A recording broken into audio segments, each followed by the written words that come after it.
Dans ce programme, nous allons écrire un livre électronique de 3 pages, avec des pages qu'on peut tourner par en avant ou par en arrière. Le texte est tiré d'une chanson qui avait été écrite avec mes élèves. Vous voyez ici la première page. Si nous glissons notre doigt de la droite vers la gauche, nous allons passer à la deuxième page.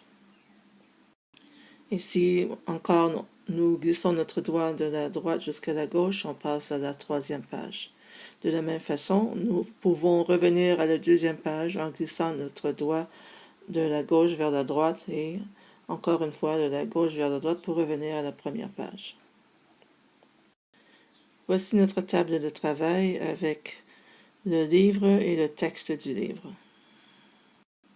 Lorsqu'on appuie sur le bouton pour commencer le programme, notre livre va être agrandi de 2000% pour qu'il puisse remplir l'écran. Donc le texte emoji est agrandi et on le rend un peu invisible, donc à 60% invisible, afin qu'on puisse mettre du texte par-dessus le livre. Le texte du livre va avoir 3 fonctions. La première, lorsque on appuie sur le bouton Play, qu'on commence le programme. La deuxième, lorsqu'on glisse notre doigt vers la gauche. Et la troisième, lorsqu'on glisse notre doigt vers la droite sur le iPad. Lorsque on débute le programme, on appuie sur le bouton Play, on indique qu'on se trouve à la première page. Donc, on va avoir une variable. La variable indique à quelle page on est rendu. Donc, au tout début, nous sommes à la première page. Donc, page est égale à 1. On écrit sur l'écran le texte de la première page. On a seulement besoin d'une seule commande, set text, pour écrire tout le texte de la première page. Donc, c'est fait à l'intérieur de l'habilité page 1. Page 2 et page 3 ressemblent exactement à ceci, à page 1. Dans page 2, vous allez avoir le texte de la deuxième page. Et dans page 3, vous allez avoir le texte de la troisième page. C'était fait de la même façon que page 1. Voici la logique pour tourner les pages de notre livre.